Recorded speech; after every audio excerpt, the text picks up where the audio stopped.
आपकी daily diet आपके thyroid को चुपचाप नुकसान पहुंचा रही है? अगर आप थायराइड से जूझ रहे हैं तो सिर्फ मेडिसिन लेना ही काफी नहीं होता, आपकी डाइट भी थायराइड हेल्थ को डायरेक्टली इम्पैक्ट करती है। कई ऐसे कॉमन फूड्स और ड्रिंक्स हैं जो थायराइड ग्लैंड के काम में रुकावट डाल सकते हैं और सिम्टम्स को और भी ज्यादा बढ़ा सकते हैं। इसलिए ये समझना बेहद जरूरी है कि थायराइड कंडीशन में क्या खाना चाहिए और क्या नहीं। सबसे पहले ये जान लेना बेहद जरूरी है कि थायराइड दो टाइप्स के होते हैं। सबसे पहला होता है हाइपोथायराइडिज्म, जब थायराइड हार्मोन कम बनता है, और दूसरा होता है हाइपरथायराइडिज्म, जब हार्मोन ज्यादा बनता है। दोनों ही कंडीशंस में डाइटरी नीड्स अलग हो सकती हैं। अब समझते हैं कि थायराइड में ऐसी कौन सी खाने की चीजें हैं जिससे परहेज करना चाहिए। सबसे पहले है सोया प्रोडक्ट्स। अगर आप हाइपरथायराइडिज्म से सफर कर रहे हैं तो मिल्क, टोफू और सोया बेस्ड प्रोडक्ट का ज्यादा सेवन अवॉइड करना चाहिए।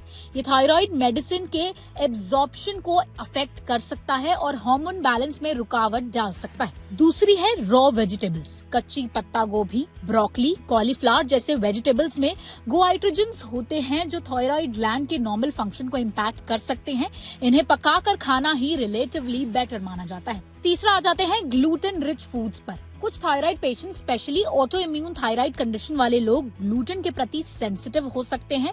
व्हीट, बार्ले और राई का एक्सेसिव इंटेक इन्फ्लेमेशन को ट्रिगर कर सकता है। चौथा है मिलेट्स और कुछ ग्रेन्स। बाजरा और कुछ मोटे अनाज में गोआइट्रोजन कंपाउंड्स पाए जाते हैं और थायराइड पेशेंट्स को इनका सेवन जो है वो लिमिटेड क्वांटिटी में ही करना चाहिए। पांचवा है हाई फैट और प्रोसेस्ड फूड।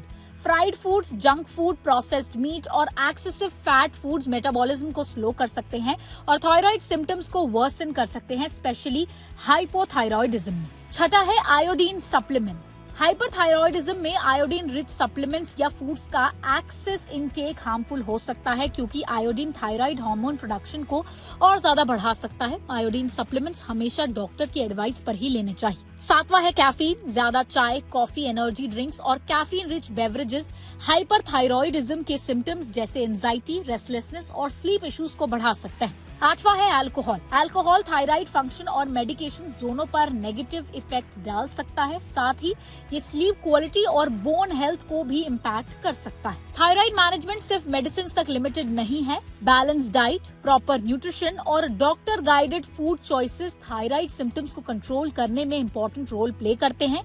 हर थायराइड पेशेंट की बॉडी और कंडीशन अलग होती है, इसलिए किसी भी मेजर डाइटरी चेंज से पहले हेल्थ केयर एक्सपर्ट या डाइटिशियन की सलाह लेना बेहद जरूरी हो जाता है। अगर आपको ये वीडियो इन्फॉर्मेटिव लगी हो तो इसे लाइक और शेयर जरूर कीजिए और ऐसी ही और हेल्थ से जुड़ी खबरों के लिए देखते रहें ओनली माय हेल्थ।